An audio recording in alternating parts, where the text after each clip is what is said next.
This is the voice of Bold Business Radio, and I am your host, Jessica Dewell of Red Direction. You're listening to Program 69, Cultivate Freedom. Each and every one of us has a definition of what freedom means. For some, it might be dutiful. For others, it's responsibility. For others, it's lifestyle. For others, it might be a way to be fully engaged and build relationships. The thing is, it does not matter what our meanings are, it's what we want from that. And do we have the correct expectations around that? So instead of looking where the grass is greener and placing some blame, we look at ourselves. We hold a sense of who we are as we step into each moment, each action, and each choice for what we want, or what the world has in store for us, and helping us understand what we want might look different than what we were originally envisioning. You are going to hear Scott Scowcroft and Jeff Sherman talk with me today about cultivating freedom. Jeff Sherman of Sherman Speaks is the developer of CORE theory, the quadrants of accountability, character, opportunity, relationships, and education. Scott Scowcroft is the creator of the Scott Treatment, who does video editing and has been a business owner for a handful of years, as well as having a ton of experience in publishing and editing in TV. So I have to tell you this, by the way. I'm totally going to take a side tangent here because you see the voice of Bold Business. Scott is our technical director, producer, and editor of this show that you hear and watch. All right, when we come back, you're going to learn and hear our discussion about how do you cultivate freedom, whatever freedom means to you, in daily life to add value to life and business. Welcome to the Voice of Bold Business, the show that provides everything smart leaders need to evaluate situations, build relationships, and create solutions. Jessica Dewell candidly talks about the skills necessary to build tenacity and do more with less. And now, here's Jessica. We're just going to jump in. I know we're considering this concept of freedom, and there are so many ways to think about freedom that I just want to set the stage with, what does freedom mean to you? Freedom means to me the ability to express oneself in a safe environment, include others, and celebrate life. Freedom is the existence of your best opportunities in front of you and all access to them. So freedom, what does it mean to you? The first thing that popped into my head in terms of freedom is that I'm reminded, for me at least, the older I get, the better I like myself, the more freedom I feel to be able to just express myself in the world the way I want to, and the less I care in a good way about what other people think about myself. I think we're all on our own individual journeys. It may be that there are things in this world that restrict us from being free, that they're self-imposed. And as we grow and mature and we figure out, A, what those are, self-awareness, and then B, how can we overcome that? To me, that's what freedom is. Self-awareness is wonderful, isn't it? I heard the other day, what other people think of you is none of your business. I've been thinking about this, and I'm listening to you guys, and I'm in a different place in my life than you guys are. I've always felt out of place. It doesn't matter where I'm at or what I've been doing. And I have to tell you, I think this concept of freedom is interesting, because if I were to look back, I'd be like, well, I've probably been practicing freedom because I don't feel like I fit in anywhere, in terms of I'm the oldest child, but I was the last one to have kids, or that I tried college and it didn't work, so I dropped out and I decided to build and sell a business instead and then go back, beating my own drum every step of the way. And I look back and I think about what people think freedom means. We really need to challenge that, because what they think of freedom being is, I'm going to do these steps. I see each end goal in mind. It is predestined for me, and I am going to have the life I want because I'm doing these things. I'm graduating from high school. I'm doing the next step that my parents and I have agreed on. I'm jumping out into the world as a young adult and finding my own way. I'm doing my time and whatever that means, which is kind of weird to say, but it's true. People go out and they're like, I got to work hard and I got to do my time to do what I want and have a good life. And I think that's crazy. Here's another thing I think is crazy, and it might be easier to approach what freedom is not for a second, but freedom is not the ability to do whatever I want. Right. That's not freedom. Freedom is not that I am away from all restrictions and guidelines and parameters. That has nothing to do with freedom. Freedom is actually a course in which you choose your parameters and you choose your guidelines that enables you to have the most access to love, kindness, charity, well-being, health. Well, picture a kite. The wind's blowing. That string's awfully restrictive. So I want freedom. I don't want that string. I cut it. What happens to the kite? It falls because it has no resistance that's keeping it channeled in the direction that we need it to go. So I just think that some people feel like freedom is the ability to do whatever I darn well want. And then they use something that is quote unquote tried and true. Well, my parents did it, but they didn't get what they wanted. So I'm going to do it the exact same thing and think I'm going to get a different result. There's a quote about that Albert Einstein says, and we're just talking about it generationally now. Scott, your wheels are turning. Sure. See that. It's kind of heat coming off him. Freedom is to be able to adapt within the environment that you find yourself. It changes with time as well. I've written down a few things. Some of them are freedom is a matter of age, it's a matter of maturity, it's a matter of self-identity.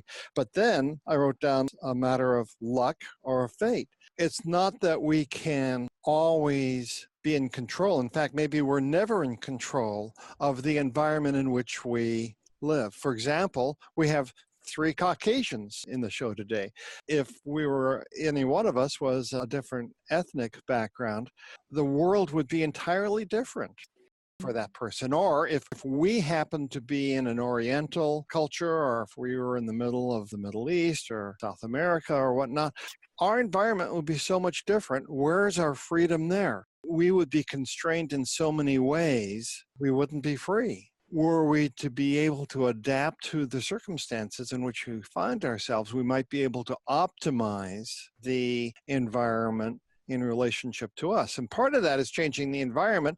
The other half of the equation is maybe changing ourselves. We would like to be able to do thus and such, but that is either impossible or impractical. Well, what about a plan B? Is it really impossible or impractical if we have the drive and the desire and we're willing to do whatever it takes to make it happen?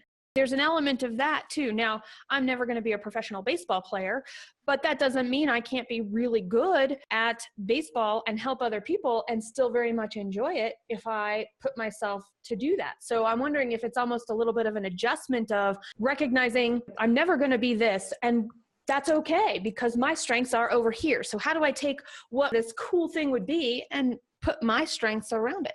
Freedom is also related to the fact that we can be decisive. We can analyze, like you said, Scott, our environment, but then we can be decisive on what route indeed we will take action, how that action will be applied, and we can choose the action based on what result we want. We can go clear ahead to the result and then back manufacture it to where we're at now and draw those conclusions. We can create things and we can enlist others in a cause. We're not restricted to unfair or biased circumstances. We actually have the opportunity to draw out the best within us, to collect amazing people, and then to take what we have envisioned and put it into pieces. I know that by self-examining, as you said, Scott, by being decisive in where we're headed, looking forward to the results, freedom allows us, it even pushes us, the wind in our sails, so to speak, to create what we envision.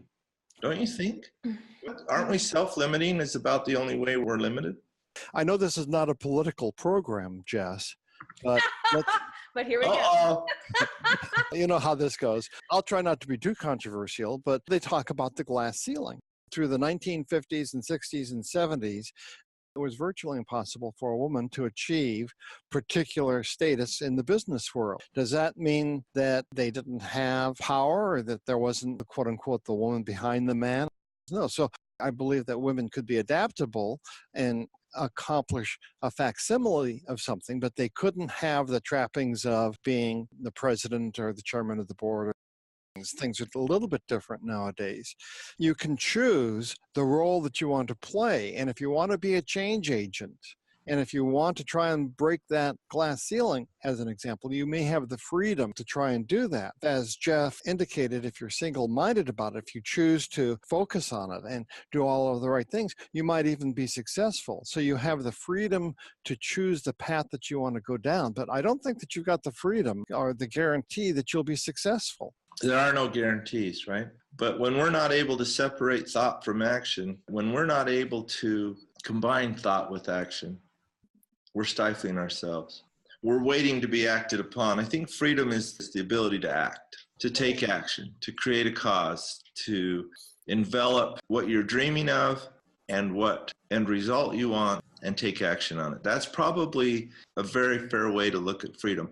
Freedom has laws, freedom has restrictions, freedom has access, but true freedom is the ability to see within oneself, remove blame from oneself. Don't blame others for my condition. And now, what can I do that my thoughts and my action are one, and I go forward? I think that's freedom. You can imagine all sorts of things, but not all things that you imagine are equal. Some of them are going to allow you to reach your potential and for it to be expansive, and other goals might be self-destructive. Freedom is thought of in terms of a positive phenomena, but it might be that you have the freedom to destroy yourself as well. It must be that freedom has to be combined with something else if one wants to have a favorable outcome. We might look at where we want to go, imagine it, and visualize it, and decide that's what we want. And as Jeff, you said, unpack it backwards to what I need to do right now. Another piece was, I must be aware of my thoughts. I must be aware of my actions. And are they combined in the best possible manner? That's like a structure thing. Here's my framework in which I'm going to evaluate everything that comes my way to decide, am I experiencing freedom or am I not experiencing freedom? And those are the three things, right? This perception, this structure, this behavior, whether we just know it's right or not, or where we want to go or not, we may or may not visualize it, but we have a goal. And in that goal, we always start with a choice, which is the first step of problem solving. What is the choice that we are faced with here? Part of me wants to talk freedom, country, independence, your ability to be taxed fairly and all these things, right? That's freedom too. Yeah. So we have our individual freedoms, and then we have our governing freedoms as a country. But take a look at it, even clear back to forefathers and such, the ability to choose. That's what freedom is. I can choose where I'm at. I can choose where I am not. And it might go back to your decisive thing is actually a pre-choice. I have to decide I like it, because if I like it, I'm not going to do anything about it. When I don't like it is when I realize I might want to make a different choice. And that's where blame comes in, because it's so much easier to say, I don't like my circumstances because boom, and off place it. That is actually removing freedom from ourselves, if you think about it. It is actually saying, I am stuck because I decided and they are at fault and I cannot do it because of all this outward blame. Instead of, this is my circumstance. What will I do? Yes. Check this out. I've got this book, which I reference every once in a while because it's amazing. And it's on freedom. It's an Osho book. And there's a quote on page 30 that says, when two independent, free people who take responsibility on their own shoulders meet, there is immense beauty in that. Nobody is a burden to the other. Nobody is dumping anything onto the other. You have dropped the very idea of dumping anything, which fits very well into what you were just saying. That is good. That says to me, give something rather than dump something. So I'm seeing a thread here about the relationship between freedom and power. I'm also remembering that Jeff had talked about freedom in terms of gathering people around you to have them help you on your journey. On the one hand, I'm constrained because of these outside forces. Well, there may be outside forces that constrain you. So it's not that you're going to be able to live a life without constraints, and maybe even sometimes unfair constraints. Given the circumstances I'm finding myself in this moment, what am I going to do to go forward or to adapt or be flexible to the circumstances within which I find myself? We call it influence too, do we not? I have the freedom to influence, and that influence can be carried on to other people. I know that if I use influence for good, I can create good. We know that people can influence for evil or wrong, and that will create more of that. The biggest lie is that I can continue to cause harm, dump on people, create these things because of my freedoms and my influence, and that will not impact anyone. That is not true. Every choice we make, back to that choice, every choice we make and every action we take either builds, edifies, uplifts, creates, or it tears down, hurts, and causes discouragement. We are at the helm of every wave we will create. And we can talk about this specifically in a business sense. And if we want to go to community, we can. I think business has less chance of being politically charged in the sense that we know in businesses, there are some people that show up to just do their work. And they're showing up because they expect a paycheck and they expect these benefits and they're going to do whatever it takes. And maybe they're not planning on staying around. Maybe they're going to work just long enough to go back and be able to collect unemployment and go back to their other life.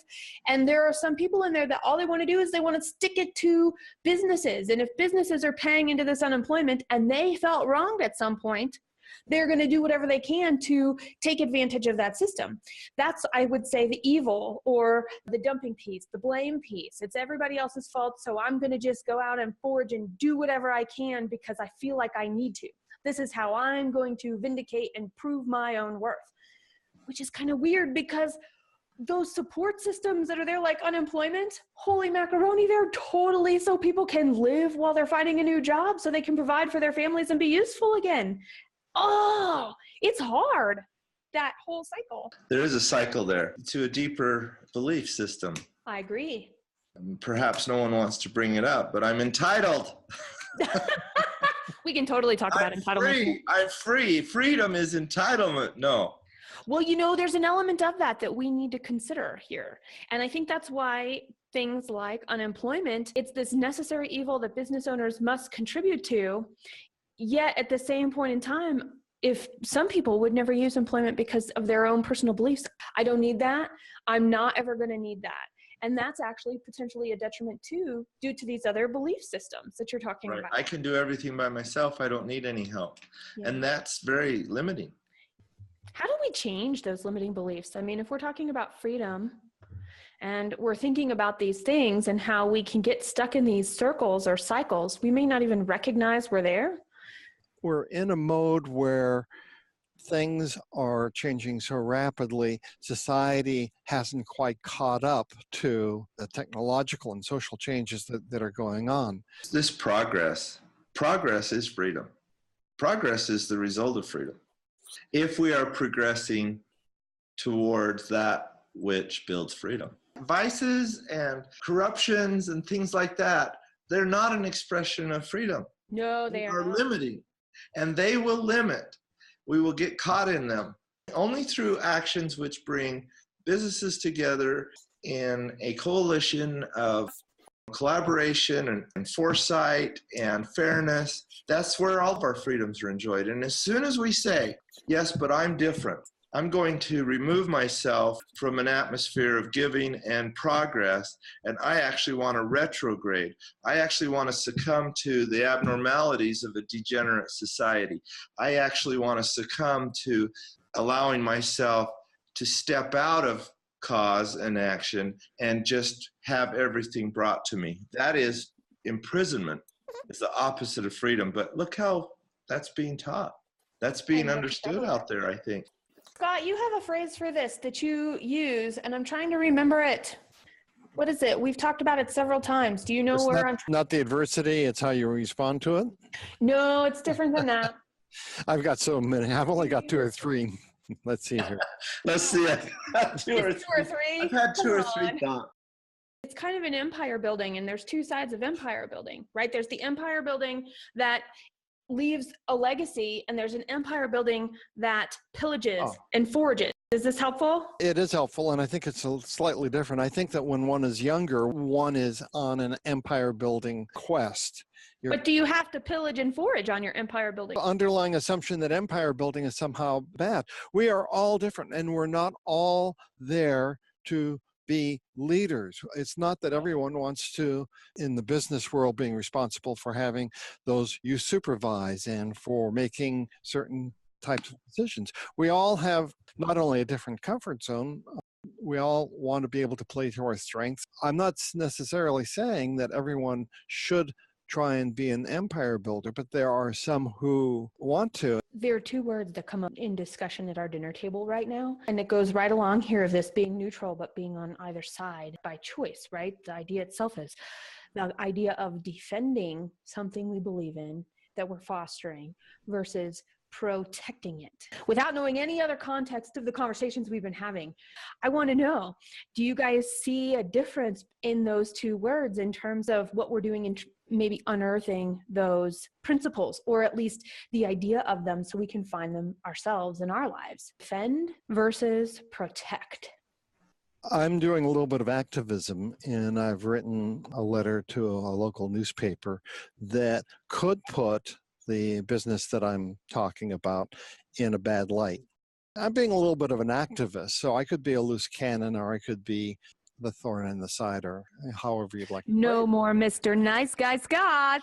I'm trying not to, on the one hand, throw anyone under the bus, and this is in the public sector, so there's the public interest here. This person, he can either have the response to what I was proposing in terms of damage control, or it could be, let's take this and see what we can do. And unfortunately, he chose the damage control. He chose to protect and defend, though, seem to be on one side of the equation, and I think there must be something that's on the other side of the equation. What do you think, Jeff? Protect and defend are on either side of the spectrum. I can protect my weaknesses by defending them. I could become defensive instead of open. I can protect my limiting beliefs by not getting reference, not studying. I can keep myself harbored, fully protected, defending my view in total absence of freedom because I cannot see past that. But if I take that to the other side of the spectrum, and I say this changes lives, this creates jobs, this creates opportunity for my coworkers, this is expanding the company. We need to protect these systems. We need to protect these values that are causing increase. I am learning to be a better giver, a better helper. I need to protect that. In fact, I will defend that. And when my right to participate in something that causes good for others is abruptly attacked, I'm going to defend her. I'm going to say, no, I have the right to make cause and do good. So look at those spectrums. The further we go into self-protection, harboring, placing off influence or insight or study, we just become totally capable of defending ourselves and protecting ourselves in our little corner. But at the other end of the spectrum, we have influence on all things because we're unstoppable at the far end of that spectrum. We can defend and protect that which creates the best good for all. And then that gets expanded. Self-limiting behavior not only is the antithesis of freedom, but it is self-injury that is not perceived. We can even talk ourselves into believing we like our state, our current state of life, because we have placed ourselves there through protective measures and self-defense, and we have no other source of original thought. What's your response to that, Scott? I just love these conversations Right. with you and Jeff. I really do. My son came up with a phrase I hadn't heard before, but I think I knew what it was almost immediately. It was confirmation bias. It's basically once I've signed up to something, then I look for confirmation for that. And the more I look for confirmation, the more I'm certain that I'm quote unquote right. That's confirmation bias. What I think I heard, this was not the entirety of what Jeff was just saying, but part of what I think you're saying, Jeff, is that if one breaks out of where one is right now, and if you happen to choose wisely, you can take whatever state you're in right now and improve it. If life is a journey, that means there can always be something just a little bit out of our grasp that's better than what we have right now. Do I grasp this direction or do I grasp that direction? I guess that would be part of my response. Jess, what do you think? And I don't know why this is. We're bringing movies into this, but this blast from the past, it's in the heyday of the fallout shelter and World War III and nuclear bombs. And this family stayed in their fallout shelter for 15 or 20 or 30 years or whatever it was. And then they came out and the whole world changed. And they had no concept of how it changed. And they found themselves in this new place. And it's a visualization of this wall that if we've put up and we stay behind, things are going to continue to change around us. And if we choose to stay behind that wall, when we do poke our heads out, or we go, wow, this doesn't feel good anymore, there's a lot of catch-up work and a lot more shock to our systems and our concept of thinking that we have to actually overcome. Whatever we went away with also has value. And so to not lose that value, but to bring it along and be able to grow. That's a great thought. Sometimes we feel as individuals that we would like to make a difference, but we're not leaders, so I can't do anything. Well, I'll tell you who one of the best leaders is. One of the strongest, most influential leaders I've ever experienced is the first follower, because what happens next? Now we have a second follower and a third and a fourth. Before we had our first follower, we were only a standalone. Now there are two, and the synergy of two reciprocates and expands. So I do believe that there are places in this life for leaders, and there are places in this life for courageous followers. And there are places in this life for those who will watch and wait and see. I think all of those add favorable outcomes. Is it not best that we use our influence to instill in others a belief that we can assist them in their cause? And if we all, as Scott was saying, took interest in the others, and Jess combined that with what you read from that book, we have the solution as easy as that in front of us. In fact, what would that not solve? Right? It would solve most everything as far as conflict. Defending that which is most valued and protecting how it came to be. Man, that's family, that's coworkers, that's leadership, that's country, that's community, that's neighborhood. Defending that which we treasure most, we value most, and protecting how we got it. We can't throw away the things that got us the freedom we enjoy and expect to have the same freedom we've enjoyed. What will I do to create freedom? If I try to create freedom only for myself, how's that going to work out? That's not going to work out. It doesn't create freedom. Freedom is expanding. If I take a piece of paper and say, okay, I'm going to list down the things I'm blaming on others. I've got a doorknob. I use it a lot. I've replaced it twice. The last time I talked to my locksmith, I said, will you put the best quality you can buy on this door? And he says, yeah, no, I'll get it. And he got it. And you guys earlier heard me knock, trying to come in from my outside, is because this new lock is still failing. It's like, what is the deal with quality these days? But I can blame it on the locksmith. I can blame it on quality. I can blame it on everything else. But I need to figure out a way, if I have to invent it myself, to create a stronger doorknob system for a high traffic area. Well, that's it. See, by limiting myself and just saying, I've done this and I've concentrated on that lock. Well, you say, well, what about the door itself? My goodness, taking it out would solve that, right? When we have an obstacle and we consistently put the blame on someone else, we are limiting ourselves. So if I write down, okay, door lock, what can I do about it? All right, let's think of something else I'm blaming. I'm blaming that my system, for some reason, forgot how to pull up the camera with the podcast. So what's up with my computer? What's this? Well, my computer had been charging and was disconnected and went completely dead. And so when I began recharging it, I never reset the computer. I just let it recharge and pulled it up where it was. Well, it had lost some of its internal connection, right? So as soon as I rebooted it, the camera worked great.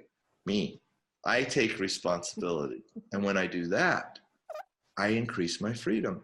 Okay, so if each of us said, okay, what are 5 things I'm blaming on others? And we listed them down. And then we said, what am I going to do to take that responsibility and accountability away from who I've pushed it on and put it back onto me? What will I do differently next time? We are creating freedom. And not even next time. Oh, maybe that means I have a action to take right now. I need to have a hard conversation. Maybe it's not hard for the other person, but here comes my limiting beliefs. Wow, I'm blaming this missing deadlines. You're always missing your deadline. But is that what you actually say to people? No, it's like, okay, so I have to have this conversation about missing deadlines. At least that's an action in the right direction to figure out what plan might look like to get that to change, for example. Scott, what would you say about responsibility? Well, bouncing off of a little bit of what Jeff was saying, it's not the number of times that you fall down. Okay? It's that if you fall down, you get up.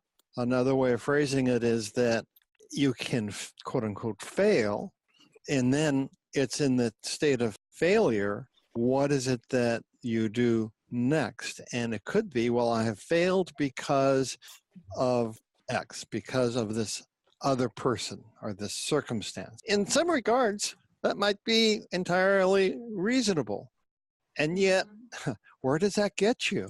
Being a parent is just such a growth experience. One of the many, many things that I've learned is positive parenting, which I now fully ascribe to. And it's that when one has a positive response to almost anything that goes on, then you can imagine 20 years from now, those positive responses are going to manifest themselves in the child who will then be an adult in a far better space than had it been negative pushing down. And think about that. Were we always positive as young parents? And we're not even always positive as more advanced parents, but wow, did I learn some ways to change things, to create change in my children. If I consistently point out what's wrong with them, what kind of child is that going to be? This is what we're hearing in the media. I just want to turn on the radio and have some, thank you for that video you sent me, Jess. That was beautiful. I want to get on there and hear somebody say something nice, something productive.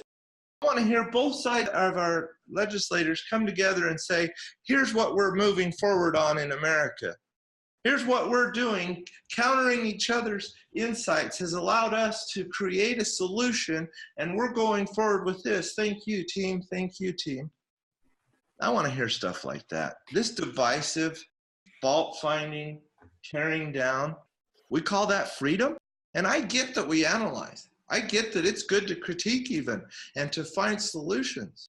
But I cannot tolerate standing in the mud while I'm trying to polish my shoes. Yes.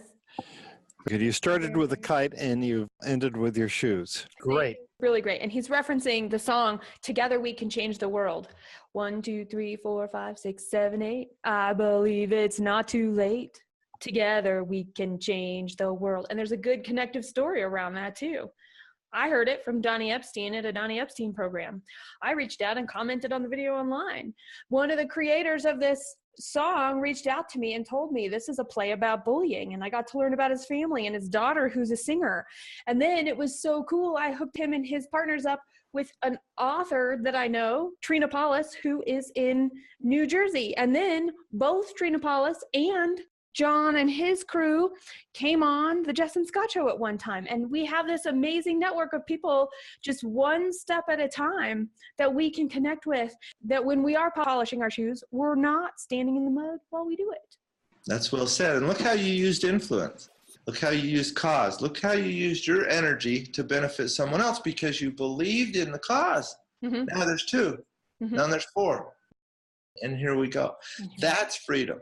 Freedom. Growth. And growth in the right direction. Let's get out of the mud, so to speak. Let's stop slinging mud, right? And let's step onto drier ground and let's create something beautiful. I just think we can do it. And you know what? It's our turn. It's our turn because there's so much negativity that even those who don't like negativity can get caught up in talking negatively about the negativity they don't like. It's just time to move forward. Yes. Cheers to that. Cheers to that.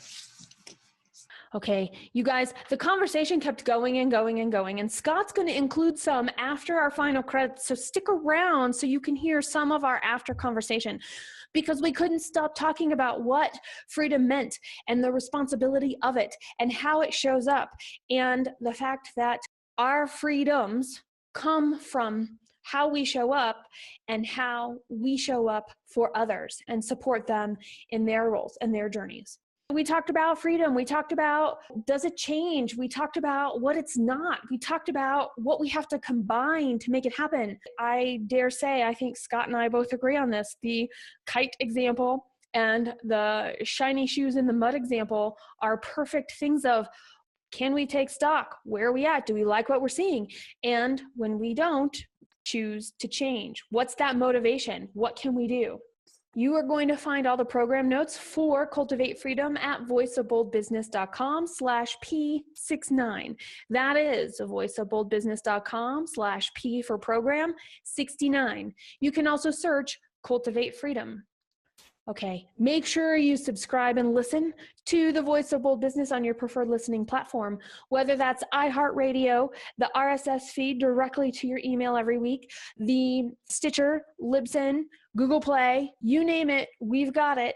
Subscribe, listen, and make sure and rate this. We are interested in what you're saying, what you're thinking, and tell us what you want to hear on the show. You're defining what leader means today, and it's through us, our work together, and our stories that build where we're going and what we expect of our work-life balance, if there is such a thing, around how we show up in the world to live our life. So what you want, knowing what you want, being able to articulate what you want, communicate it so that other people can support you in it, are all things that help us in our business and in our life. Our actions every single day create the culture that we subscribe to, how we add to the family that we are part of, to the relationships in our life, to the role that we fill at work. It's up to you to cultivate freedom. Subscribe at thevoiceofboldbusiness.com and get more information, program notes, and past episodes. Bold leaders approach each situation and focus on action to achieve a higher level of leadership. Jessica Dewell, your business advocate, is the host of the Voice of Bold Business Radio. Thank you for joining us. It's just time to move forward. Yes. Cheers to that. Cheers to that. And we'll call it. That's that. I could have just said something, but I knew that that was the end of the show. Mm-hmm. You know what's interesting? That conversation went everywhere. I was trying to figure out how we're going to talk about freedom. I mean, it would be so fun to man, what creates freedom? Mm-hmm. What limits freedom? And take a look at that, maybe next year, but wow. Because we were talking about cultivating, which has to include all of those things. And I think you're right, that actually understanding what does it mean to create? And what does it mean when we limit? Like, we could have had a whole show on what freedom is not. And I love that. I actually wrote that down. We need to have a conversation about that. What it's not. What I heard you saying all along, Jeff, is freedom in relationship to a larger community or in relationship to other people. And, when one thinks of freedom, you think, well, I want to be able to do what I want to do. But you kept on returning to the theme of, me in relationship to the larger environment in terms are you or whomever we're talking about in freedom. Right. Well, think about it. If we had 10 people and they were working on the success of others along with themselves, but they were genuinely involved with all 10, giving ideas and bouncing stuff, what success might come from that group of 10?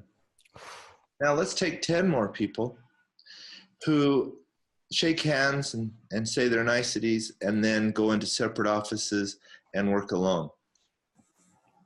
We do need alone time. My point is, if my alone time never results in causing good for others, how am I going to take part of synergy? How am I going to increase tenfold my outreach and my influence? That's not freedom. Freedom is I can go to my quiet space, I can think about what it is I want to do, and then I must consider, will this cause harm or benefit to others? There is no way to take a group of 10 who have no regard for others and grow that group of 10. But if I indeed lean in, if I indeed say, you know, I've come to know you and I have some ideas for you and I'd really like to help you. And 10 people are doing that with each other. That's how you build a nation.